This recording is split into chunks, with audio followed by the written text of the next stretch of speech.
Puis dans un instant, on va donc accueillir Alain Griset, le président de l'U2P. C'est l'une des organisations patronales et on va lui demander pourquoi les patrons ne veulent pas payer en partie les arrêts maladie de leurs salariés, puisqu'apparemment c'est une idée dans l'air. À tout de suite. RTL Soir, 18h17, Vincent Parisot. Invité d'RTL Soir, Alain Griset, le président de l'U2P, l'Union des entreprises de proximité. C'est l'une des 3 organisations patronales avec le MEDEF et la CPME. Bonsoir Alain Griset. Bonsoir. Merci d'être en direct sur RTL. Pour réagir à ce projet du gouvernement, c'est le quotidien Les Échos qui le révèle, projet de faire payer par les employeurs une partie des arrêts maladie au-delà du délai de carence. On parle d'un basculement de la Sécu vers les entreprises de 4 jours pour les arrêts de moins de 10 jours. Mesure qui permettrait d'économiser pour la Sécu peut-être jusqu'à 900 millions. Vous avez donc écrit, on en parlait dans le journal, avec les autres organisations patronales au Premier ministre.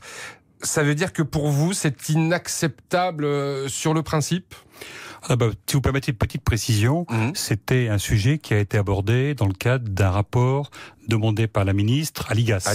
Donc c'est pas pour l'instant une décision qui vient du gouvernement. Oui, bon. Mais pour l'instant, on va dire que l'idée est dans l'air. Voilà, l'idée est dans l'air et donc par principe, les 3 organisations patronales ont considéré qu'il était utile d'écrire au Premier ministre parce qu'effectivement, c'est totalement inacceptable pour nous d'envisager une solution. Tout à l'heure, vous évoquiez 900 millions, mais c'est dans le cas de 4 jours. Oui. Dans les travaux dont on a entendu parler, on évoquait jusqu'à 4 milliards. Oui, on évoquait même jusqu'à 30 jours. Ça veut dire que vous estimez que les entreprises n'ont pas à participer à l'effort général qui doit amener, c'est un objectif d'ailleurs, la Sécu à faire 30 milliards d'économies d'ici 2022.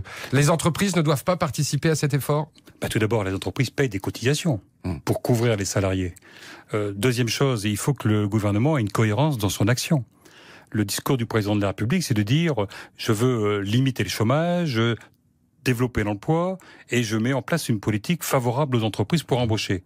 Et si, par ailleurs, on nous met à chaque fois une nouvelle taxe ou une nouvelle contrainte, c'est tout à fait contradictoire comme politique. C'est en même temps cohérent, on peut dire, parce qu'il peut y avoir des mesures qui sont favorables aux entreprises et d'autres qui leur demandent justement mais dans de participer. Dans ce cas-là, le en même temps marche pas. Ah bon. Parce que le résultat ne sera pas positif. Et puis, pour nos entreprises en particulier, à l'U2P, il y a, au-delà de l'aspect financier, il y a un autre sujet. C'est la relation directe avec le salarié. Quand vous avez 2-3 salariés et que vous êtes tous les jours en contact avec votre salarié, vous comprenez bien que si l'entrepreneur paye directement les IJ, il y aura peut-être dans certains cas, une relation qui peut se détériorer. Vous voulez dire finalement des pressions sur les salariés Une relation qui peut se détériorer. D'ailleurs, justement, puisque vous évoquiez l'Inspection Générale des Affaires Sociales, qui a travaillé sur ce sujet, pour l'IGAS, donc ça inciterait les entreprises à améliorer les conditions de travail qui, on le sait, lorsqu'elles sont mauvaises, débouchent sur plus d'arrêts de travail. Mais le président de la République, le 17 juillet, lorsqu'il a reçu les partenaires sociaux, nous a demandé de travailler en particulier sur la santé au travail, d'une façon générale. Donc s'il nous demande de négocier avec nos collègues des syndicats de salariés, c'est pas pour nous dire tout de suite ce qu'il faut faire. Donc laissons-nous travailler sur ces sujets. Nous sommes favorables à l'U2P pour qu'on travaille sur toute la prévention, de façon à éviter justement des situations de maladie ou d'accident du travail, et nous préférons la prévention à la sanction. Ce qui est certain, c'est que certaines entreprises ont des taux d'absentéisme bien supérieurs à la moyenne. On le rappelle, ça coûte cher. Les arrêts maladie, ça coûte 10 milliards d'euros par an à l'assurance maladie. Ce serait peut-être justement un moyen de faire baisser ce taux. Si les entreprises payent un peu, peut-être que le taux d'absentéisme diminuera. Est-ce que je peux me permettre, il y a aussi dans les Français des gens qui prennent moins d'arrêts maladie que d'autres. Oui. Par exemple, dans les professions libérales, chez les artisans, quand on compare le taux d'arrêt maladie, il y en a peut-être un peu moins que dans certaines catégories de salariés.